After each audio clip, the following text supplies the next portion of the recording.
కన్నీరు కారుస్తున్నావా? అయితే దేవుడు ఏం చెప్తా ఉన్నాడంటే, నీ దుఃఖాన్ని సంతోషంగా నేను మార్చబోతున్నాను. హల్లెలూయా. సంతోషంగా మారబోతుందని దేవుడు సెలవిస్తా ఉన్నాడండి. కాబట్టి ఈ రోజు నువ్వు ప్రలాపిస్తున్నావు, ఏడుస్తున్నావు, కన్నీరు విడుస్తున్నావా? అయితే దేవుడు నీ దుఃఖముకు ప్రతిగా సంతోషాన్నిగా మార్చబోతున్నాడండి.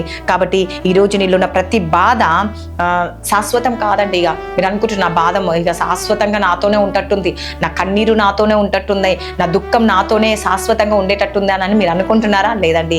దేవుడు సెలవిస్తా ఉన్నాడు, శాశ్వతంగా అసలు మీకు ఉండదంట. ఇది ఆశీర్వాదానికి ఒక చక్కనైన మార్గం దేవుడు ఇవ్వబోతున్నాడు. హల్లెలూయా కదండి. ఈ బాధ నుంచి శాశ్వతంగా మిమ్మల్ని విడిపించి ఒక చక్కనైన ఆశీర్వాదము, ఒక మంచి మార్గాన్ని దేవుడు మీకు ఇవ్వబోతా ఉన్నాడు. హల్లెలూయా. కాబట్టి దేవుడు కన్నీళ్ళు వెనుక ఉన్న కారణాన్ని దేవుడు తెలుసుకొని సంతోషంగా మార్చబోతున్నాడు. హల్లెలూయా. ఈరోజు నీ దుఃఖానికి, నీ కన్నీటికి ఏదైతే బాధ ఉందో